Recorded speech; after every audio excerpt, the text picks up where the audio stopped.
बीमारी वाला बात में वहां भी कोई कोई ऐसा लोग आ जाता है जो बीच में विघ्न डाल देता है।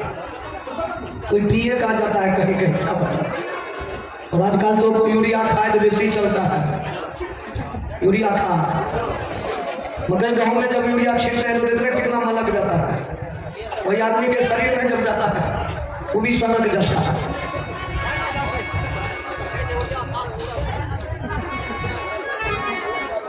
चलिए कुछ लोग सेवा कर रहे हैं, हम लोग अपना कार्यक्रम को बढ़ाते हैं आगे। हम बता रहे थे कि दुर्योधन द्रौपदी का जो साड़ी खींचना चाहा, क्यों ऐसा किया? तो दुर्योधन इतना गलत आदमी नहीं था जो रात चलते किसी औरत का साड़ी वो खोलना था। सिर्फ द्रौपदी के साथ ही ऐसा व्यवहार किया दुर्योधन। अब कहेंगे क्यों किया? तो एक बार द्रौपदी से एक भूल हो गई। एक भूल के चलते द्रौपदी के एक गलती के कारण महाभारत हो गया। बोलिए कृष्ण भगवान की जय। तो यहाँ भी जितने माँ बहन आप लोग बैठे हैं, देखिए कथा कीर्तन को आप लोग सुनते रहते हैं, लेकिन मार्मिक बात हम बताते हैं आप लोग।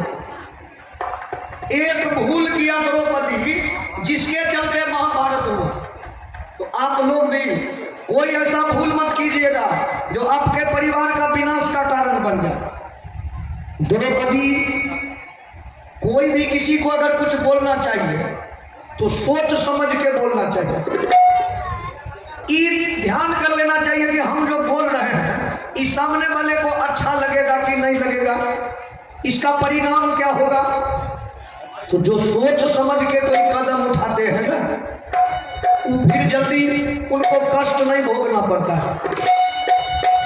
लेकिन द्रौपदी के एक गलती के कारण महाभारत की लड़ाई हुई, और एक नहीं कई हजार लाख लोग मारे गए महाभारत युद्ध होने से। कितनी माताओं की गोद सुनी हो गई, कितने बहनों का मांग सुना हो गया, कितने बच्चे अनाथ हो गए महाभारत होने से। तो कहेंगे द्रौपदी कौन भूल किया, किस भूल के गलती के कारण ऐसा हुआ महाभारत? तो पहले मैं उस भूल के बारे में बता रहा हूं। धर्मराज युधिष्ठिर जब इंद्रप्रस्थ का राजा बना तो भगवान कृष्ण के कहने पर वो राजसूय यज्ञ किया। राजसूय यज्ञ भगवान का, धर्मराज आप प्रजा के कल्याण के लिए, समाज के हित के लिए यज्ञ कीजिए। तो धर्मराज भगवान के कहने पर जब यज्ञ किए तो उस यज्ञ में दुनिया के लोगों को निमंत्रण देके बुला। इस नाते अपने चाचा के यहाँ भी खबर भेजी। अंधे राजा धृतराष्ट्र दुर्योधन का पिता, तो राजा के पास पत्र भेजा कि चाचा को मालूम कि मैं भी यज्ञ कर रहा हूँ, आप मेरे यज्ञ में आइए, आशीर्वाद दीजिए हम सबको। तो राजा कहीं जाने आने का काम नहीं करते थे, राजा थे जन्म से ही अंधे, जन्मान। धृतराष्ट्र माँ के कोख से ही अंधा पैदा लिया था। तो कहीं अगर जाना आना होता था, जाने आने का कहीं अगर काम पड़ जाए तो वो दुर्योधन करता था, क्योंकि दुर्योधन था राजा का बड़ा पुत्र। 100 भाई था धृतराष्ट्र के पुत्र, 100 बेटा था धृतराष्ट्र को, तो सबसे बड़ा था दुर्योधन। तो कहीं अगर कोई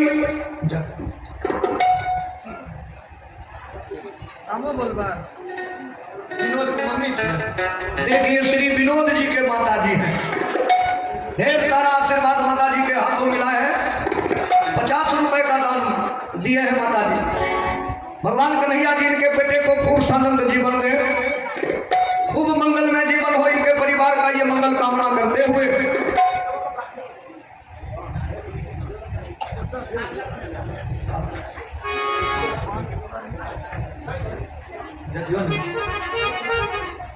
तो दुर्योधन जहां भी जाता था ना, अकेले नहीं जाता था, तो साथ में किसको ले जाता था? शकुनी को, जो दुर्योधन का अपना सगा मामू था शकुनी।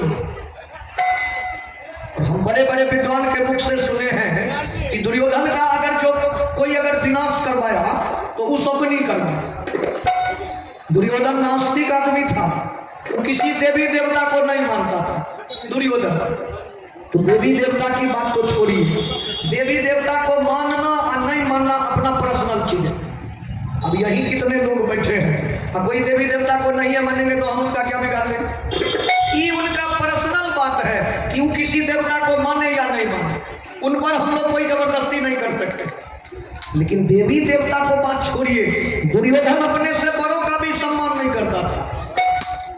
तो जो अपने से बड़ों का आदर नहीं करता है उसको हम लोग नास्तिक कहते हैं। समाज में जो बड़े लोग हैं, घर में जो बड़े बुजुर्ग हैं, अब उनका जो आदर नहीं करेगा उसको तो नास्तिक ही कहेंगे। आज भी बहुत लोग हैं जो बड़ों का आदर नहीं करता है, लेकिन जो बड़ों का आदर नहीं करेगा जिंदगी में कभी वो सुखी भी नहीं जीवन जिएगा। एक कवि ने कहा था कि मुसीबत में शरीफों की शराफत कम नहीं होती, करो सोने की 100 टुकड़े तो कीमत कम नहीं होती। सोना अगर बाजार में खरीदल जेबै ने तो जे सोना जै भाव बिकै छै वह भाव मिलै छै। चाहे अहाँ 2 ग्राम लियो दुकान वाला से आ 10 ग्राम लियो ओहिसँ मतलब नहीं छै, ओकर रेट ओते निश्चित छै, केकरो 52,000, केकरो 60,000, केकरो 55,000। तो सोना का भाव अंतर नहीं होता। मुसीबत में शरीफों की शराफत कम नहीं होती, करो सोने की 100 टुकड़े तो कीमत कम नहीं होती। कमाई जाती है जो रोटी मेहनत की कमाई से, अगर बासी भी बच जाए तो लज्जत कम नहीं होती। यहाँ पर जितने लोग बैठे हैं एक बात तो जरूर न सोचते होंगे कि जो मेहनत का कमाया हुआ धन है उसका जल्दी नाश नहीं होता। जितना भी लोग परिश्रम से कमाता है अपने खून पसीना से, और उस कमाई का अगर बासियों वो भोजन खाएगा तो उसको वैसको भोजन अच्छा लगेगा। अब कोई अगर किसी का बेईमानी करके ले आएगा, कोई किसी का छीन लेगा रोड कराम करके, कोई जबरदस्ती हड़प लेगा, कोई किसी का पैसा लेके अगर नहीं देगा तो उस कमाई का अगर वो गर्मों खाएगा तो उसको स्वादे नहीं मिलेगा। क्योंकि जो धन जैसे आता है ना उतना ही उसका आयु भी है। कल के ने नानी के धोना, पानी के धोना, बेईमानी के धो ई ककरो भले ना हर बेटी है गंगा अलगा ले रे गोता, राम जी जो चाहे राम जी जो चाहे तो क्या करो, राम जी जो चाहे तो क्या करो,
प्रभु जी जो चाहे तो क्या नहीं होता। दुर्योधन और शकुनी दोनों पहुंचा कहां? धर्मराज के राजसूय यज्ञ में। तो यज्ञ की कार्यवाही शुरू की गई धर्मराज का, तो सबको सब काम बांटने लगे धर्मराज कि आपको ये काम संभालना है, आप ही काम देखिएगा। आज भी नवाह जब हुआ है 9 रात 9 दिन, तो आप जितने समाज के लोग हैं हर आदमी के लिए हर काम बंटा होगा पहले, और हर किसी को हर काम के लिए डिपोजिट किया होगा कि आपको ये चीज देखना है, दूसरा नहीं, दूसरा वो देखेंगे। तो धर्मराज के यज्ञ में ठीक उसी तरह धर्मराज भी सबको काम बांटना शुरू किया कि आपको ये देखना है, आपको वो देखना है। भगवान कृष्णा के कहा धर्मराज हम क्या देखेंगे, हमको भी तो कोई काम चाहिए ना। भगवान का धर्मराज हंसने लगे, प्रभु आप कौन काम कर सकते हैं? काम करने वाले कोई कमी नहीं है प्रभु, आप भला क्या काम कर सकते हैं?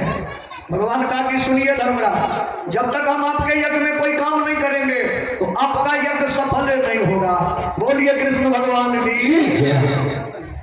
भगवान को, धर्मराज को धर्म संकट में डाल दिए भगवान कि हम अगर काम नहीं करेंगे तो यज्ञ सफल नहीं होगा। तो धर्मराज सोचे कि कौन काम बचा है जो हम अभी तक किसी को नहीं बोले हैं करने को। तो याद जब किए तो एक ही काम बचा था जो अभी तक धर्मराज किसी को भी नहीं बोले थे करने को। वो काम कौन था?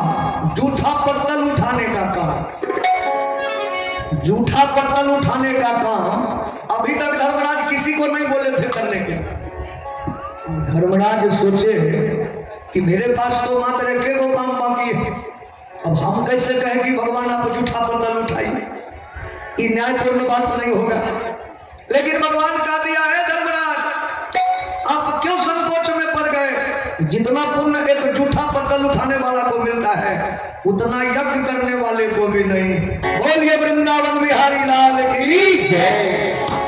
तो धर्मराज के राजसूई यज्ञ में भगवान कृष्ण खुद अपने हाथों से जूठा पत्तल उठाने और कभी भी कह दिया कि लुटते भी देखा, लुटाते भी देखा, लुटते भी देखा, लुटाते भी देखा, लुटते भी देखा, लुटाते भी देखा, लुटते भी देखा, लुटाते भी देखा, जूठे पत्तल लुटाते भी देखा हो, कभी जूठे पत्तल लुटाते भी देखा हो, कभी जूठे पत्तल लुटाते भी देखा, लुटते भी देखा, लुटाते भी देखा, कभी जूठे पत्तल उठाते भी देखा हो, लुटते भी देखा, लुटाते भी देखा, लुटते भी देखा, लुटाते भी देखा, कभी जूठे पत्तल लुटाते भी देखा, कभी जूठे पत्तल लुटाते भी देखा। माना अधमो तुला को गुतारे, माना अधमो तुला को गुतारे, मेरे लिए किस लिए, मेरे लिए किस लिए, मेरे लिए किस लिए, मेरे लिए किस लिए। भगवान कृष्ण जूठा पत्तल उठाने का जिम्मा ले लिया अपने हाथ। लेकिन दुर्योधन और शकुनी जो दोनों पहुंचा तो ई कौन दिमाग लगा रहा जानते हैं? ई क्या दिमाग लगा रहा है कि धर्मराज का यज्ञ किसी तरफ से पूरा नहीं बिगड़ डालो। तो ई काम पापी आदमी का न होगा। किसी के बेटी के ब्याह में, किसी के पिता के श्राद्ध में, किसी के यज्ञ काम में, धर्म काम में जो बाधा बने वो राक्षस का काम है, वो मनुष्य का काम नहीं है, इंसान नहीं हैवान करता है ऐसा काम। तो दुर्योधन और शकुनी दोनों बहुत चाहा कि धर्मराज का यज्ञ सफल नहीं होना चाहिए। लेकिन इसके चाहने से क्या होगा? जिस यज्ञ में अखंड ब्रह्मांड का रचयिता पत्ता उठा रहे हैं, भला उसको कोई पापी बेईमान क्या बिगाड़ता है? भगवान कृष्ण के आशीर्वाद से धर्मराज का यज्ञ खुशी खुशी सफल, एकदम शांतिपूर्ण। अब यज्ञ जब पूरा हुआ धर्मराज सबको विदा करने लगे अपने यहाँ, यथाशक्ति सम्मान करके सबको विदा देने लगे। तो धर्मराज के पास शकुनी या दुर्योधन दोनों आए। बोला है धर्मराज, हम दोनों को भी विदा कीजिए, हम दोनों भी निकलना चाहते हैं। धर्मराज कहा, हे मामू, सब तो राजा महाराजा हैं, इसीलिए हम उनको पहले विदा कर रहे हैं, लेकिन आप लोग तो हमारे खास मेहमान हैं, और जो खास मेहमान होते हैं उनको बाद में विदा किया जाता है। आप 2-4 दिन और ठहरिए, हम आपको भी विदा करेंगे मामू। और दुर्योधन तो हमारा अपना भाई है, हमारा चाचा का लड़का है, हमें इसमें क्या अंतर है? शकुनी कहा कि जब आपका यज्ञ हो ही गया है तो फिर आप क्यों रोकना चाहते हैं? कोई कारण होगा रोकने का? धर्मराज कहा कि मामू कारण तो कोई नहीं है, लेकिन अगर आप पूछ दिए हैं तो एक छोटी सी कारण है। कहा कि बताइए। कहा कि कारण यह है कि हम अपने लिए एक मकान बनवाए, नया मकान। जरा आप दोनों देख लीजिए, फिर हम आपको भी विदा कर देंगे, आप चले जाइएगा। तो दुर्योधन शुक्नी के बगल में सर के कहा, है मामू कैसा भिखारी मकान बनाया जो हमको दिखाना चाहता। तो जो इस प्रवृत्ति का लोग होता है, सदा दूसरे को अपने से ही समझता, दूसरे को नीचा दिखाने का काम करता है। आदम की तरक्की पर लोग जलता है। दुर्योधन कहा कि कितना बड़ा औकात है जो ये मकान कैसा बनाया जो हम दोनों को दिखाना चाह रहा। सुकनी कहा, दुर्योधन जब भी बोल रहा है चलो ना देखिए लगी कैसा इसका मकान है। तो मकान दिखलाने का काम भीम को सौंपा गया था। कोई आदमी अगर मकान देखने जाते थे तो भीम आगे अब उनको पीछे ले जाके सारे मकान को दिखा के बाहर कर देते थे। जो भीम बचपने के जानी दुश्मन है दुर्योधन के, बचपने से दोनों में विवाद खड़ा हुआ था, क्योंकि भीम बाबूजी बचपन से ही बड़े बहादुर। तो कहेंगे कितना बहादुर, तो 1 महीना का जब बालक था भीम, 1 महीना का बच्चा, तो एक दिन माता कुंती के गोद से भीम अचानक एक पत्थर के शिला पर गिर गया। और जिस पत्थर पर भीम गिरे तो भीम का बाल भी बाका नहीं हुआ, तो पत्थर का बड़ा शिला चूर चूर हो गया, टूट के गंदा मच गया उसका। तो समझ जाइए 1 महीना का बच्चा धरती पर गिर जाए तो क्या हाल हो। अब उस पत्थर पर गिरे, पत्थर फूट के चूर चूर। भीम खाता भी बहुत था, कि जो कहिएगा कि खाता कम था वो बात नहीं है। नाश्ता करने के लिए जब भीम बैठता था तो कम से कम 20 से 25 किलो उनको नाश्ते में लगता है। अब जो आदमी 20-25 किलो नाश्ते करेंगे तो भोजन में तो कम से कम उसको 1 कुंटल चाहिए ना। 1 कुंटल से तो कम में उस आदमी का काम चलबे नहीं करेगा। जे 1 पौवा अभियो खाए छे ना, 1 किलो भोजन करे छे अभियो आयोग समय। कुछ आदमी बहन से हमारा गाँव जो बाराती आ जाए ना, तो रसगुल्ला के शतक पार क्या दे छे, रसगुल्ला के शतक कटि जाए छे। 80-90 को ताक मिल में लेबे तखने ध्यान देबे, पता नहीं में जाए छे रखै कतबो छे। एक खैनहार अभियो बहुत लोग छे दुनिया में घर खाए छे। एक आदमी गेले कुटमैती, तो जकरा यहाँ गेले 10 आदमी रहे घर में, 10 गो परिवार, सबके भोजन बनल रहे, दाल भात सब्जी पापड़ तिलौरी। ई ओतबे हम पहुँच गए। घर भैया सोचल के कुटुम जब आबि गेले तो कुटुम पहले खिले होइयो चाहिए है कि कोई अगर अतिथि आ गया दरवाजा पर तो पहले यथासंभव ओकर सेवा हो।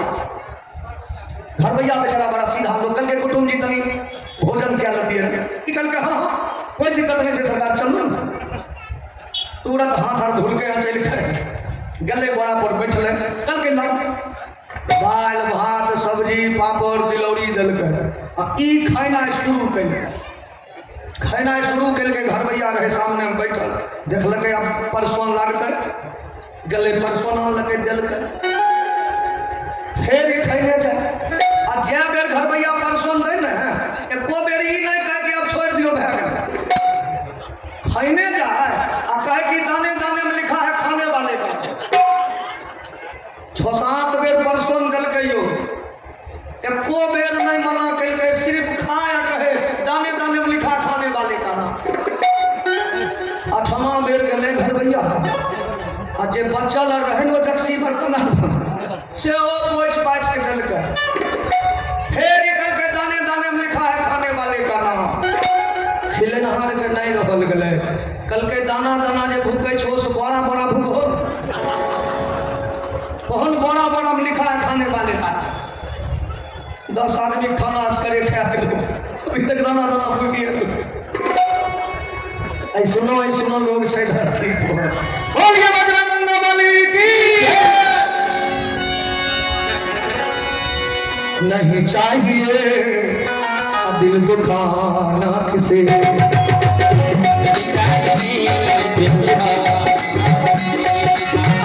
नहीं चाहिए दिल दुखाना किसे, नहीं चाहिए दिल दुखाना किसे। सुनना रहेगा कमाना किसी का, नहीं चाहिए दिल दुखाना किसी का।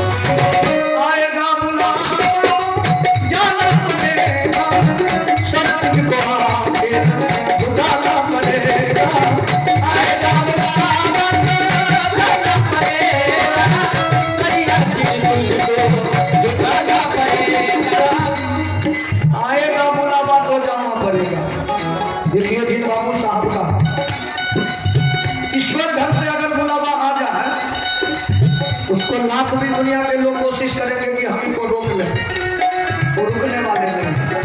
आज भी आपके गांव में कि नहीं था स्वर्गवास में आज, तो कहने का मतलब कि उनका समय सीमा पूरा हो गया, इसीलिए चले गए बेचारे। और जिसको अगर भगवान के यहाँ से बुलावा नहीं आएगा, जिनका टिकट अगर नहीं कटेगा, उसको कितना वो लोग चाहेगा कि हम इसको मार दें, फिर भी वो मरता नहीं है। कई जगह ऐसे लोग भी बचे हुए हैं आज भी, जो पूरा शरीर हमको खोल के दिखाए थे कि उनके शरीर में गोली से छल्ली कर दिया गया, छल्ली छल्ली शरीर, सोचा मर गया, छोड़ के लोग चला गया। लेकिन ऐसा लोग आज भी जिंदे हैं। क्यों? क्योंकि ऊपर वाला के यहाँ से उनका बुलावा नहीं था। इसीलिए जो व्यक्ति संसार में जीवित है, वही कहा गया है, आएगा बुलावा जाना पड़ेगा, स्वर्ग को बुलाना पड़ेगा, आएगा बुलावा जाना पड़ेगा, स्वर्ग को बुलाना पड़ेगा। वहाँ ना चलेगा, वहाँ ना चलेगा, वहाँ ना चलेगा, वहाँ ना चलेगा, बहाना किसी का नहीं चाहिए, नहीं चाहिए,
बोलिए प्रेम से भक्तवत्सल भगवान की। तो हम कह रहे हैं कि भीम को धर्मराज कहा कि जरा इन मानो भांजा को अपना नया मकान दिखा दो। तो भीम आगे, पीछे दुर्योधन, अब उसके पीछे शकुनी जा रहे मकान देखने। तो तो लिखे हैं कभी कि स्वप्नी दुर्योधन भीम सा झट भवन देखने को आए, लेकिन भीतर से तो है जलन बहुत।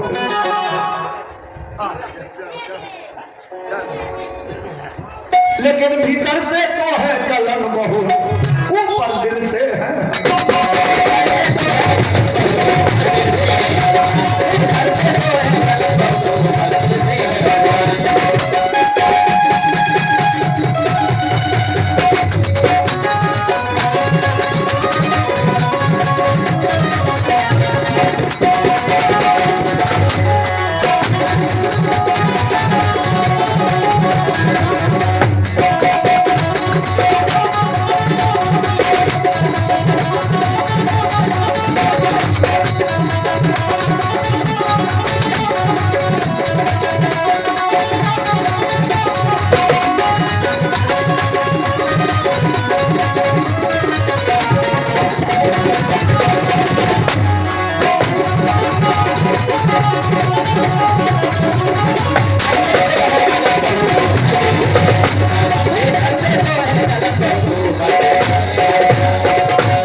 भीतर से तो है जलन बहुत, ऊपर दिल से है हर्ष आए। मकान के जब फाटक पर पहुंचे दोनों, तो बड़े बड़े अक्षरों में नक्काशी करके लिखा हुआ है माया महल। इतना सुंदर लिखावट था मकान के फाटक पर। दोनों मानो भंजा का निचल का पिपली निचले, ऊपर का ऊपरे रहे। इतना सुंदर लिखावट माया महल।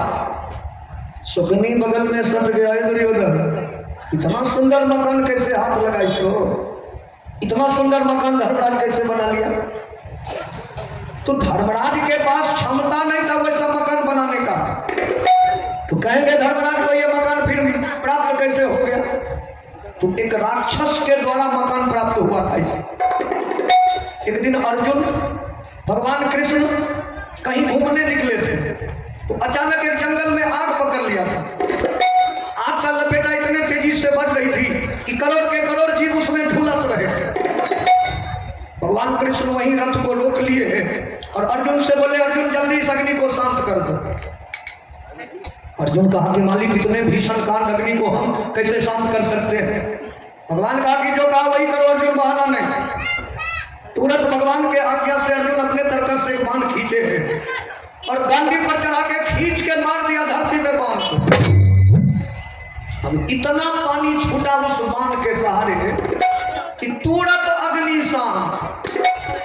आग जब बुझ गई तो उस जंगल से एक राक्षस निकला, मैदानव नाम का राक्षस, बड़ा ही बलिष्ठ, बहुत बलवान, विशाल काय राक्षस। अर्जुन तो कुछ देर के लिए घबरा गए राक्षस को देख, लेकिन भगवान का घबराने की जरूरत नहीं है। अर्जुन आने दो, देखते हैं क्या करता है। लेकिन वो मैदानव राक्षस आया, भगवान कृष्ण और अर्जुन के सामने दोनों हाथ जोड़ के खड़ा हो गए। कहा, हे मालिक, आज आप दोनों मानवता का परिचय दिए, एक इंसान को जिंदगी में क्या करना चाहिए आप वही दिए। आप इस भीषण अग्नि को शांत करके करोड़ों जीव पर आपने दया किया है। आप आग लगाने का काम नहीं, आग बुझाने का काम किया है मालिक। तो आज इस बात से हम बहुत खुश हैं, आपका बड़े प्रसन्न है मालिक। तो इसके बदले अगर आप हमसे कोई सेवा लेना चाहें तो हम आपका सेवा करने को तैयार हैं, एकदम खुशी खुशी, कोई दबाव में नहीं मालिक। इस उपकार को देखते हुए अर्जुन कहा, जो अपना प्राण नहीं बचा सकता है वो हमारा क्या भलाई करेगा। तो अर्जुन को क्या पता, लेकिन भगवान कृष्ण तो जानते हैं कि ये राक्षस किस चीज के लिए प्रवीण है। अर्जुन का हाथ पकड़ के भगवान खींच के अलग ले गए और बोले, हे अर्जुन, इस तरह से किसी के मुंह पर हटा के जवाब नहीं देना चाहिए। इसके पास क्या गुण है पहले जांच परख लेना चाहिए। हटा के किसी के मुंह पर कुछ बात कह दो ये सही नहीं है। लेकिन कुछ लोग मुंह फट भी ना होता है दुनिया में, बोलने का कुछ हम बोलता रहता है, कुछ ये नहीं सोचता है कि हम क्या बोल रहे हैं या नहीं बोल रहे हैं। एक आदमी के लिए लड़की देखे ले तो 5 आदमी के लिए लड़की वाला यहाँ सुन ली, तो लड़की वाला बेचारा बड़ा शरीफ जगह, वो जहाँ पर तुम्हार नहीं ले दरवाजा पर ना पे चढ़ा को दाना मुख में नहीं डाल लगे लड़की के पास सीधा आलू गले मंदिर में भोला बाबा जोला चढ़ा के ले भोला बाबा हमारा बेटी के बरतुहारी आज सेठ गया दी हो बाबा।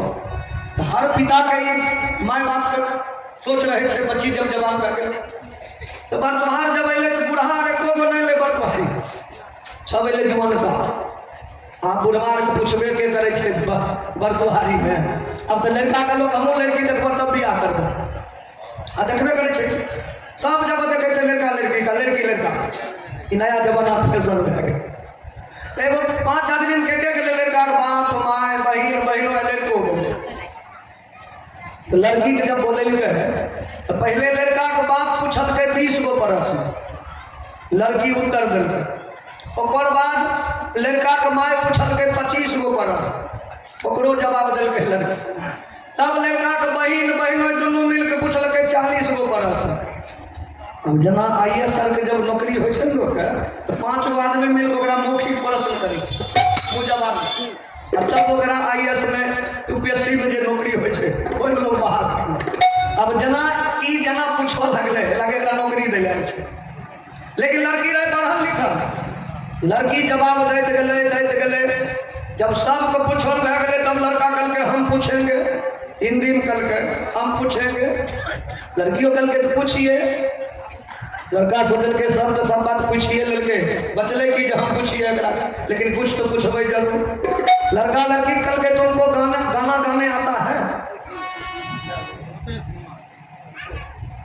देखिए रुपेश कुमार जी हैं रुपेश कुमार जी के ओर से 551 रुपए का पुरस्कार प्राप्त हो गया है। एक बार रुपेश जी के लिए ताली हो जाना चाहिए। चलिए बहुत बहुत अभिनंदन हमारे ओर से रुपेश जी आपको भगवान सदा सानंद रखें आपको इसी तरह से आपका खजाना भरा रहे तो हम जैसे कलाकारों का मनोबल आप बढ़ाते रहिए। देखिए हम कह रहे हैं लड़का कल के लड़की तुमको गाना गाने आता है लड़की कल के जी हमको गाना भी गाने आता है और लड़का कल के कि तुमको नाचने आता है तो लड़की की तनी गड़बड़ केना न बुझे आप कोई लड़की के बरतुहार के तोरा नाचे लाबे छो ई बढ़िया बात बने लेकिन लड़की कल के जी हमको नाचने भी आता है नाचना भी जानते अभी नाच के देखा लड़का करके नहीं अब हम लोग जाते हैं नाश्ता कर लेते भाई पेट कल के अब हम लोग जाते हैं हम फोन पर बताएंगे जो होगा। लड़की कल के सुनो तुम लोग हमसे बहुत प्रश्न किया है 4-5 आदमी मिलके 80 प्रश्न किया है हम जवाब दिए अब हमारा भी मन करता है हम भी तुमसे कुछ पूछेंगे। लड़का कल के किससे लड़की कल के तुम ही से ना पूछेंगे लड़का बड़ा दाबिश कल के हमसे पूछेगी हमसे लड़की कल के गांव वाला से पूछिए शादी तो ही करवे हमारा साथ हमें जिंदगी तोरा साथ हमें अपन जिंदगी भर बीते आपको हम दोस्तों से किया जब पूछे तुम ही से ना पूछेंगे विवाह तू करेगा तो हम पूछेंगे किससे। लड़का कल के पूछो लड़की कल के तू ये बताओ तो जो हमको कहा कि तुमको नाचने आता है तुम हमको ये बताओ कि तुमको तबला बजाने आता है। लड़का कल के हमको तो तबला बजाने नहीं आता है। लड़की कल के हमसे जो तुम पूछा कि तुमको नाचने आता है हम जब नाचेंगे तो तबला तेरा बाप आके बजाएगा। हमसे जो कहा कि तुमको नाचने आता है और तुमको तबला बजाना आइबे नहीं करता तो हम नाचेंगे तो तबला कौन बजाएगा तेरा बाप आके बजाएगा। तुम हमको फोन करके क्या कहेगा हम इसी समय कह रहे हैं तुमको कि हम तुमसे शादियां नहीं करेंगे। नाश्ता करिए लिया है फोटो खाली करो हमारे दरवाजा पर मैं तो जूता चप्पल से सेवा करेंगे। कहने का मतलब कि लड़की के जो पिताजी थे लड़की के सामने आके हाथ जोड़ दिया बेचारा कि बेटी आज तो हमारा प्रतिष्ठा रख लिया। तो कहने का मतलब कि लड़की को भी कमजोर नहीं समझना चाहिए किसी से। अब हर तबके के लोग हर समाज के लोग हर बिरादरी के लोग अपने बच्ची को पढ़ाते लिखते और शिक्षा के बारे में तो हम रात में भी बोले थे ना शिक्षा इंसान को सबसे बड़ा महत्वपूर्ण चीज है। लेकिन आज जो माँ बाप अपने बच्चों को शिक्षा से दूर रखते होंगे तो समझ जाइए कि वो बच्चों के लिए सबसे बड़ा दुश्मन है। उनके भविष्य के साथ वो माँ बाप खिलवाड़ कर रहे हैं। और जितना ही है आपके पास हम ही नहीं कहेंगे कि कोटा में जाकर बेटा का नाम लिखा है बम्बई में लिखा दीजिए गाँव में पढ़ाइए ट्यूशन में पढ़ाइए। गाँव में तो 150 महीना पर ट्यूशन चलता है 200 महीना पर लोग पढ़ाते कम से कम सरकारी स्कूल में छै नहीं जहाँ खाइयो मिले छै पढ़ाइयो तो सरकारी स्कूल में भेजबे बउआ के तब ने। अब भैंसी 4 गो रख लेलिए अब भेजा देवे जो भर दिन चले दोसर के घास दोसर के मकई चढ़े साँझ में फिर आराम काम नहीं चलते सरकार। उस समय आर गए 10-10 गो भैंसी लोग छोड़ दे बाद में गाँव चल आवे और दोसरों फसल चढ़े रहे लोग डर से नहीं बोले।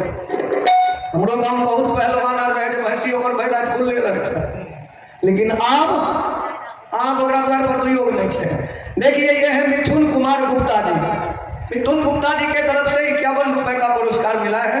मेरे ओर से बहुत बहुत अभिनंदन है मिथुन जी को। बहुत बहुत आनंद जीवन दे कन्हैया जी के पूरे परिवार को ये मंगल कामना करते हुए आइए दोलन एक भजन हम आपको सुना देते हैं कि जो तुम मिटाना चाहो जीवन की तृष्णा। कम करो भैया कम करो। जो तुम मिटाना चाहो जीवन की तृष्णा तो क्या कीजिए सुबह शाम बोल कृष्णा कृष्णा कृष्णा। सुबह शाम बोल सुबह शाम बोल कृष्णा कृष्णा कृष्णा। सुबह शाम बोल जो तुम मिटाना जीवन की तृष्णा। जो तुम मिटाना चाहे जीवन की तृष्णा। जो तुम मिटाना चाहो जीवन की तृष्णा। जो तुम मिटाना चाहे जीवन की तृष्णा। सुबह शाम बोल कृष्णा कृष्णा कृष्णा। सुबह शाम बोल कृष्णा कृष्णा कृष्णा।